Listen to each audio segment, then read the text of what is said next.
आज़ाद अरकान आपको कहाँ जाते नजर आ रहे हैं? जिस तरफ उनको इशारा होगा उस तरफ ही जाएंगे। मैं ये समझता हूँ कि अगर कोई बंदा वहाँ पे कहे ना कि हमने अपने एमपीए को मिलना है, तारिक बाजवा को मिलना है, तो एक जो सड़क पे बंदा बैठा जूता पॉलिश कर रहा है ना, वो कहेगा जी मुझे साथ ले जाए, मेरा बड़ा तलक है। मैं ये समझता हूँ कि एक आम आदमी का वोट और वज़ीर आज़म पाकिस्तान का वोट एक बराबर। और आज भी मैं चैलेंज करता हूँ, कोई एक सिंगल बंदा कह दे कि मैं तारिक बाजवा को छोड़ के आया। लोग अब भी पीटीए को छोड़ के मेरे साथ शामिल हुए हैं, मुस्लिम लीग वर्जीस ताहिर को छोड़ के मेरे साथ शामिल हुए हैं। आखिर कोई वजह तो है ही इसमें। अस्सलाम वालेकुम नाज़रीन, आज़ाद जो उम्मीदवार हैं, आज़ाद रुकन हैं जो असम्बली में 4 हैं पंजाब असम्बली में, और उनकी अहमियत इस कदर बढ़ चुकी है कि वज़ीर आला का इंतखाब उनके वोट्स पर है। यानी 4 जो आज़ाद उम्मीदवारान हैं वो जिस तरफ जाएंगे उस पार्टी का वज़ीर आला होगा। अगर वो वज़ीर आला हमजा शहबाज शरीफ को बना लेते हैं तो वो बन जाएंगे, और अगर उस्मान बुज़दार या परवेज़ इलाही साहब को उनके वोट मिल जाते हैं तो वो वज़ीर आला बन जाएंगे।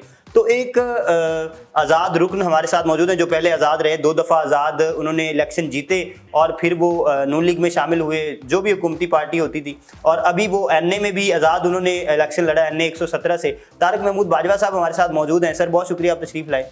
जी थैंक यू शाह साहब, बहुत शुक्रिया जी। अच्छा मुझे ये बताएं, जो मौजूदा पॉलिटिकल सिचुएशन है, आज़ाद रुकन की अहमियत इस कदर बढ़ जाना, तो आपको क्या लगता है कि आप जब आज़ाद हैसियत से गए थे पहली दफ़ा असम्बली में तो किस तरह का बिहेव होता है, और एक पार्टी के टिकट से आना और आज़ाद हैसियत से आना, इसमें फ़र्क क्या होता है? देखें ना सर, इसमें ज़ाहिर है फ़र्क तो होता है कि एक बंदा इंडिपेंडेंट जब वो जीत के आता है तो अपनी मर्जी से पार्टी ज्वाइन करता है, और जो बंदा पार्टी के निशान पे आता है तो ज़ाहिर है वो पार्टी का पाबंद है। जैसे अब ऑनरेबल कोर्ट सुप्रीम कोर्ट ने फैसला दिया है कि ये जो लोग हैं ये अपना वोट कास्ट नहीं कर सके पार्टी के बगैर, तो इंडिपेंडेंट लोगों का तो फिर अच्छा खासा फ़ायदा होता है इसमें। और ये भी है कि जब बंदा आज़ाद होता है तो फिर वो ज़ाहिर है आज़ाद इलेक्शन जीतना थोड़ा मुश्किल ज़रूर होता है, और जीतने के बाद उसका फ़ायदा होता है। कि मौजूदा जो सियासी सूरत हाल आपको नज़र लग रही, आपको क्या लग रहा है हवा किस तरफ चल रही है और क्या वोट बैंक है किस पार्टी का? देखिए ना सर, बात ये है कि मैं ये पहले भी बात कर चुका हूँ कि अगर जैसे आज से कोई 2 महीने पीछे चले जाएं तो जो हालात थे महंगाई का, जो रोना हम रो रहे थे, हालांकि ये जब ये कोरोना की लहर आई है तो ओवर वर्ल्ड ये मसला बना हुआ है महंगाई वाला। तो अब जब रजीम चेंज हुई है तो आपने देखा है कि डॉलर कहाँ चला गया, आपने देखा है कि महंगाई पे फ़र्क नहीं पड़ा, महंगाई पे फ़र्क पड़ना भी नहीं है क्योंकि महंगाई तो पूरी दुनिया में है। तो अब इसके बाद जो लोगों ने देखा है कि महंगाई का नहीं है, तो दूसरा ये है कि जो इमरान खान साहब फरमा रहे हैं कि साजिश हुई है मेरे साथ, मुझे धमकी में लेटर मिला है। मैंने पहले भी एक इंटरव्यू में बात की है कि अगर इस पे कोई लेटर पे जुडिशल कमीशन बना देते और वो इसकी इंक्वायरी कर लेते कि वाकई कोई, तो ये तो पीटीआई भी कहती है कि वाकई को ज्यादती हुई है, उस बात की तरफ आते नहीं है। अगर बना देते तो पता चल जाता क्या होता है। और वही जो नारा अमेरिका के खिलाफ के अमेरिका ने ये किया है, साजिश हुई है, वो नारा लेके एक बयानिया आ गया इमरान खान साहब के पास, वो बयानिया लेकर निकले हैं और लोग उनके साथ हैं। अगर मौजूदा सूरत हाल में कोई इंडिपेंडेंट कैंडिडेट हो और उसको फैसला करना पड़े, जैसे 4 कैंडिडेट अभी हैं असम्बली में, ठीक है, वो आपके ख्याल में किस तरफ जाएंगे? क्या वो पीटीआई में शमूलियत इख्तियार करेंगे, और अगर वो उधर नहीं जाएंगे तो क्या वो हमजा शहबाज? नहीं शाह साहब ऐसे नहीं है। वो जाहिर है जब उन्होंने इलेक्शन जीता उन्होंने कोई पार्टी तो ज्वाइन की होगी, उन्होंने पार्टी तो ज्वाइन की होगी, या वो पीटीआई, कुछ ऐसे भी है ना जैसे निसार साहब हैं, वो तो उन्होंने अभी तक हलफ भी नहीं लिया था, बड़ी मुश्किल से। नहीं वो अकेले ही जिन्होंने हलफ नहीं लिया या कोई पार्टी ज्वाइन नहीं की, तो बाकी जितने लोग आते हैं ना वो उनको, मेरा ख्याल है कोई इलेक्शन कमीशन रूल है कि इतने दिनों में वो कोई पार्टी ज्वाइन करे। मुझे ये बताएं, जब आपने नून लीग ज्वाइन की थी 2008 में, आपने नून लीग के हक में वोट दिया, और फिर 2013 में जब आप एमपी थे तब भी आपने वोट हक दिया उनमें, आपके ऊपर वो तमाम क्या सैंक्शंस लगती थी जो एक पार्टी के मेंबर पे लगती हैं नून लीग के, या मुख्तलिफ चीज़ें थी आपके लिए वहाँ पर? ज़ाहिर है जी शाह साहब, हमारी तो बात ना करें, हम तो कमिटेड बंदे हैं, जो बात कर ली तो फिर उस पर डट गए। ठीक है। तो मैं थोड़ा सा बताता चलूँ कि जब सेनेट का इलेक्शन था तो हमारा पैनल बना था, पैनल बनता है कि ये लोग सेनेट का फ़लाँ बंदे को देंगे, ये फ़लाँ बंदे को देंगे। तो मेरा सेनेट के इलेक्शन में साकडार साहब के बना था कि आप उनको वोट देंगे, तो मैंने माजरत कर ली। अच्छा। मैंने कहा जी आप मुझे किसी और पैनल में दे दें।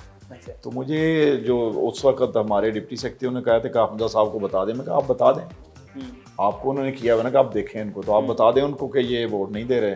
फिर मेरा उन्होंने पैनल चेंज कर दिया। अच्छा, तो फिर दिया आपने नून लीग के? जाहिर है वो तो मुझे कहते हैं जी आप, मुझे उन्होंने कहा कि आप जाएं ना दें उनको। मैं ये तो फिर ज्यादती है कि पार्टी जिसके मैंने ज्वाइन किया हुआ है मैं उनके कहने पे आप बोलना दूं। पाबंद थे या नहीं, ये सवाल है। नहीं पाबंद।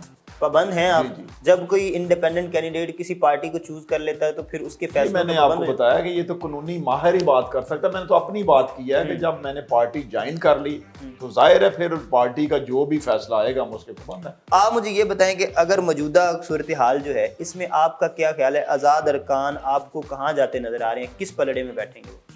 देखिए जी बड़ा ये सख्त सवाल है। अच्छा। तो मेरा ख्याल है जिस तरफ उनको इशारा होगा उस तरफ ही जाएंगे। अच्छा, इशारे के मुंतज़िर। जिस तरह आपने देखा है कि पहले 11 जमातें किसके कहने पे इकट्ठी हुई, अच्छा।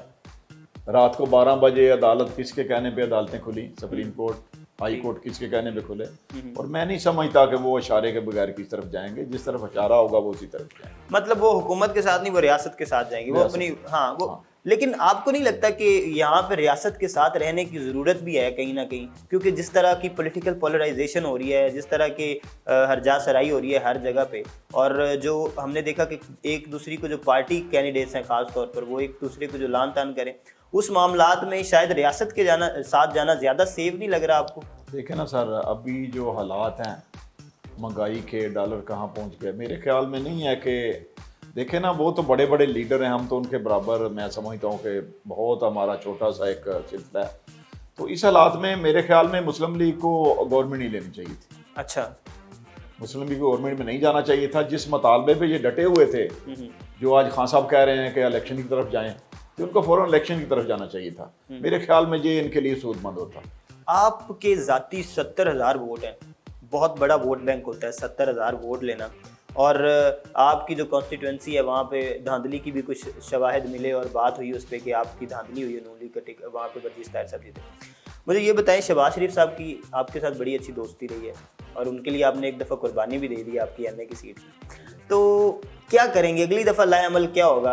शहबाज शरीफ साहब के इल्म में है कि आपने उनको कुर्बानी दी है उनके लिए, या उनके इल्म में अभी तक नहीं है? देखें जी बात ये है कि अगर जो पिछला इलेक्शन 2018 वाला गुजरा है, मैं उसमें पीटीआई के टिकट ले लेता, तो मैंने ये बात पहले भी की है कायदीन से कि ये जो दोनों सीटें आप बात कर रहे हैं ये मेरी मरहूने में नजर दोनों सीटें, अगर मैं उस वक्त टिकटें मुझे ऑफर थी मैं टिकटें ले लेता। आपको पीटीआई की तीनों टिकटों की ऑफर थी? तीनों टिकटों की ऑफर थी, अगर मैं टिकटें ले लेता तो ये सीटें 50-50 हज़ार से हारती।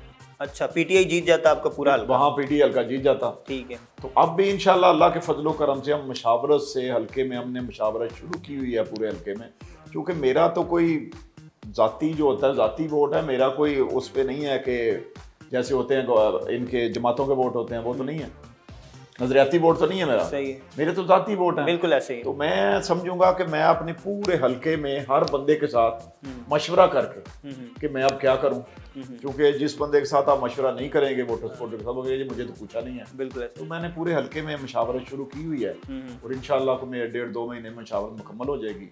फिर जो भी इत्फाक राय से फैसला होगा इंशाल्लाह फिर वो हम फैसला करें। ठीक है। मेरा सवाल फिर भी वहीं पे आ गया। मेरा सवाल यही है कि आपको क्या लगता है मौजूदा सिचुएशन में जो 4 आज़ाद उम्मीदवार हैं वो किस पार्टी की तरफ जाएंगे? आपको क्या लगता है किस पार्टी की हुकूमत पंजाब में आएगी? देखें जी मेरा तो अब यही ख्याल है कि वो जो जाएंगे तो हमजा साहब के साथ जाएंगे। हमजा साहब के साथ जाएंगे, ठीक है। पीटीआई के साथ जाते नहीं? वो समझते हैं कि पहले हमने पीटीआई के तो पहले मेंबर छोड़ के चले गए ना, जो 63 जिन पे लागू हुआ है, ठीक है, तो वो 4 लोग मेरा ख्याल में हमजा साहब के साथ जाएंगे। वो समझते हैं कि पहले वो क्योंकि इलेक्शन अदम एतमाद जीत चुके हैं तो उनके साथ ही जाएंगे। मेरा अपना जाती ख्याल। आपका जाती ख्याल है। और सूट ये करता है उन्हें? सूट का तो उनका अपना माइंड है ना, उनको हल्का क्या कहता है। हाँ। क्योंकि मैं नहीं समझता कोई भी सियासी बंदा है उसको कोई फैसला करना है तो पहले वो अपने हल्के की सूरत हाल देखनी चाहिए, उसको हल्के की आवाज़ देखनी चाहिए, मेरा हल्का क्या कहता है, उसके मुताबिक फैसला करना चाहिए, वरना अगला इलेक्शन आएगा तो फिर वो बुरी तरह। एक आज़ाद उम्मीदवार के लिए इलेक्शन लड़ना किस कदर मुश्किल होता है? देखें बहुत बड़े रिसोर्सेज की गेम है, रिसोर्सेज बहुत ज़्यादा यूज़ होते हैं, उसके अलावा आपके पास कोई अपना ज़ाती नज़रिया और एजेंडा होना चाहिए, फिर ही आपको वोट मिलते हैं। जाहिर सी बात है अगर आप कहीं नेशनल लेवल की पॉलिटिक्स में किसी पार्टी से टिकट ले रहे हैं तो नेशनल लेवल का एक नज़रिया होता है जो आपके पीछे खड़ा होता है, जिसकी सपोर्ट आपको हासिल होती है। आपने कौन सा ऐसा पर्सनल नज़रिया बनाया कि आप 2 दफ़ा जो है वो मेंबर सूबाई असम्बली रहे और फिर एनए में भी आपने जो है वो 70,000 वोट किया? देखिए शाह साहब, बात ये है कि मैंने सबसे पहले तो आते ही एक जो निज़ाम होता है ना, चुदराहट का निज़ाम होता है, हमारा रूरल एरिया सारा, मैंने उस चुदराहट के निज़ाम का खात्मा किया। अच्छा। किस तरह खात्मा किया है कि वहाँ पे रिवाज होता था कि एक गाँव में एक चौधरी है वही MP है, मैंने बदल सकता है। ठीक है, आम आदमी मिल नहीं सकता। बिल्कुल। वो तो अभी भी वहाँ का ऐसे जो अभी आपके MNA साहब हैं उनका कल्चर तो अभी भी वही तो मैंने अल्लाह के फजलो करम से उसको तब्दील कर दिया है। मैं ये समझता हूँ कि अगर कोई बंदा वहाँ पे कहे ना कि हमने अपने MPA को मिलना है, तारिक बाजवा को मिलना है, देख जो सड़क पे बंदा बैठा जूता पॉलिश कर रहा है ना, वो कहेगा जी मुझे साथ ले जाए, मेरा बड़ा तलब। अच्छा, अल्लाह के फजलो करम से मैंने ये निज़ाम तब्दील किया है। मैं ये समझता हूँ कि एक आम आदमी का वोट और वज़ीर आज़म पाकिस्तान का वोट एक बराबर, इसलिए फिर इज्जत एहतराम वो भी बराबर होनी चाहिए। ठीक, तो ये मैं तब्दीली लेके अपने हल्के में कि आम आदमी जो है उसको रिस्पेक्ट मिलती है, आम आदमी को रसाई है मुझे मिलने में। और यही वजह है कि एक देखें आपका ये नया हल्का मेरे साथ आया सारा, पुराना हल्का मेरी 9 यूनियन काउंसिलें थी, 24 यूनियन काउंसिल नई आई, 2 टाउन नए आए, शाहकोट वारबटन। और अल्लाह के फजलो करम से मुझे चारों की सपोर्ट 70,000 वोट मिला नए हल्के से। उसके अलावा MPA का मुझे देखे ना, मेरे साथ तो पैनल नहीं था। अगर बलजीत ताहिर साहब ने इलेक्शन लड़ा तो उनके 2 MPA थे, ठीक है, उनके पास नजरियाती वोट थे मुस्लिम लीग के। अगर बिलाल विरक साहब ने इलेक्शन वहां पे लड़ा तो उनके साथ भी 2 MPA थे, नजरियाती वोट थे उनके पास इमरान खान साहब के, ठीक है। तो वो कम अज कम उन्होंने दोनों ने 20,000 वोट से शुरू की गिनती की उनकी, क्योंकि नजरियाती वोट 15-20,000 तो होता है पार्टी का, ठीक है। तो मैं तो 0 से स्टार्ट किया, बिल्कुल सही, और मेरे पास तो नजरियाती वोट नहीं थे। तो यही फर्क होता है पार्टी का और आजाद का, थोड़ा है मुश्किल पर बाद में आसानी आती है। अच्छा, तो अभी आप मुझे ये बताएं कि आज़ाद उम्मीदवार जो है वो एक जीत के असम्बली में आ जाता है फॉर एग्जाम्पल, तो उसको काम लेने में कितनी मुश्किल होती है? यानी अगर हल्के का उसने कोई काम करवाना है डेवलपमेंट का, तो ऑब्वियसली बात है अगर आपकी पार्टी की हुकूमत हो और आप पार्टी के टिकट पे आए हो तो शायद आसानी से फंड्स वगैरह मिल जाते हैं। तो आप फंड्स कैसे लेते थे? आपको शहनशाह तामीरात कहते हैं और आपने तामीरात कैसे किया? शाह साहब ऐसे नहीं है, ये इससे मुख्तलिफ है बात। अच्छा, अगर आप पार्टी से वोट लेके आते हैं, पार्टी समझती है कि मेरे ये निशान पे जीता है, मेरी वजह से ये असेंबली में आया, मेरे निशान फिर कम राहत मिलती है। सही बात है। अच्छा, जब बंदा आजाद जीत करता है तो वो समझता है कि मैंने अपने वोट लिए, अपना रोब होता है। अब जो मैं बात कर रहा हूँ कि मैंने आजाद इंडिपेंडेंट दोनों MPA नहीं थे मेरे साथ, पैनल नहीं था, टिकट नहीं था, मैंने 70,000 वोट MNA का लिया, 36,000 वोट MPA का लिया। इसमें कोई बंदा ये नहीं कह सकता कोई MPA के ये मेरे वोट थे, कोई MPA था ही नहीं मेरे पास, कोई पार्टी नहीं कह सकती मेरे वोट हैं। अल्लाह के फजलो करम से ये मेरे वोट हैं। और आज भी मैं चैलेंज करता हूँ, यहाँ पे फोन पे बैठ के चैलेंज कर रहा हूँ, मैंने जलतों में भी ये बात करता हूँ, कोई एक सिंगल बंदा कह दे कि मैं तारक बाजवा को छोड़ के आया। अच्छा, अल्लाह के फजलो करम से मेरे पूरे 4.5 साल राब्ते रहे लोगों में, खुशी गमी में गए हैं, लोगों के काम किए हैं जो मैं कर सकता था अपोजिशन में रहते हुए, और आज भी लोग अल्हम्दुलिल्लाह उसी तरह प्यार करते हैं। और सबसे बड़ी बात शाह साहब ये इंटरेस्टिंग बात यह है कि मेरा तो एक ग्रुप है बाजवा ग्रुप के नाम से, हमने जिले में भी, मेरा कॉन्स्टिट्यूंसी बनता है N117, ठीक है, और 18 बनता है दूसरा कॉन्स्टिट्यूंसी, ठीक है, और हमने दोनों कॉन्स्टिट्यूंसियों में पूरे जिले के लिए हमने लॉबिंग की थी आजाद इलेक्शन के लिए, ठीक है, और हमारा पूरा धड़ा ग्रुप पूरे जिले में है। और अल्लाह के फजलो करम से ये जो मैं बात कर रहा था, इंटरेस्टिंग बात ये है कि लोग अब भी PTA को छोड़ के मेरे साथ शामिल हुए हैं, मुस्लिम लीग बलजीत ताहिर को छोड़ के मेरे साथ शामिल हुए हैं। आखिर कोई वजह तो है ही उसकी। चलें, बहुत शुक्रिया बाजवा साहब, आप तशरीफ़ लाए। जी तो नाज़रीन, हमारे साथ मौजूद थे तारिक महमूद बाजवा साहब, इंडिपेंडेंट कैंडिडेट रहे हैं और उन्होंने 2 दफ़ा MPA की सीट जीती और अब जो है वो NA में इन्होंने 70,000 से ज़्यादा वोट लिए। इनका कहना ये है कि इंडिपेंडेंट कैंडिडेट जो है वो शायद बेहतर जो है वो नज़र रखता है चीज़ों पर, और अपने पर्सनल जो कॉन्स्टिट्यूंसी की हमने देखा कि सियासत होती है वहाँ पे इंडिपेंडेंट कैंडिडेट का रोल जो है वो बहुत ज़्यादा बढ़ जाता है। तो अब ये जो इंडिपेंडेंट कैंडिडेट हैं 4, ये एक लम्हा फिक्री है कि ये किस तरफ जाते हैं, क्योंकि अब इन पे सारी की सारी जो है वो मुहार है हुकूमत की। जिस तरफ ये मोड़ देंगे उस तरफ हुकूमत चली जाएगी, हमजा शहबाज साहब आते हैं या उस्मान बुज़दार साहब, ये देखना जो है वो बाकी है, ये मुस्तकबिल बताएगा, ये फ्यूचर देखेंगे तो फिर पता चलेगा। इसके साथ दीजिए इजाज़त, अल्लाह हमें नासिर।